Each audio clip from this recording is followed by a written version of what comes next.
People know walking is for cardio, but did you know that it can build muscles too? In this video, I'm going to share with you 5 tips for building muscles while walking. Walking primarily works on the quads, the hamstrings, the glutes, and the calf muscles. It also works on the core. And here are the 5 tips. First is walk on an incline. You can use hills or stairs. Walking uphill or walking up the stairs increases the resistance that your muscles have to counter compared to walking on flat surfaces. That increase in resistance will help build stronger muscles. Second, use props to increase the intensity. You can use props like dumbbells, ankle weights, wrist weights, or weighted vests. When you're holding on to dumbbells, you're also working on your arms and your wrists and fingers. It gives you a good upper extremity workout.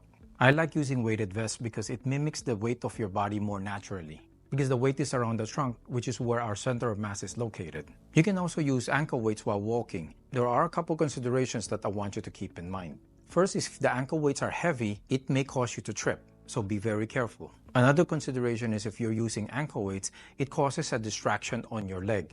And sometimes it can irritate your knee or your hips. So if you have hip and knee problems, I don't recommend using the ankle weights. Third, add strength-based exercises to your walking. After 5 minutes of walking, you can do some squats. You can do 2 to 3 sets of 15 repetitions, and then you can continue walking again. Same is true when you're doing lunges. After 5 minutes of walking, you can do 2 to 3 sets of 15 repetitions of lunges. Doing that will fire up your leg muscles even more.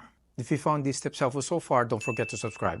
Number 4 is try some HIIT training or high-intensity interval training. You can do this by doing 5 minutes of walking and then go 1 minute of brisk walking. Then you can do alternate again with 5 minutes of walking, 1 minute of brisk walking. You can do that for 4 to 5 cycles. Not only will that increase the strengthening part, that will boost the cardio effect as well. The 5th one is try different terrains. Walking along the beach or wooded trails, it's much more challenging than walking on regular pavement. That's because your muscles have to contract more to prevent you from falling down while walking on an unstable surface. Now, if you're having pain on your foot while walking, watch this next video.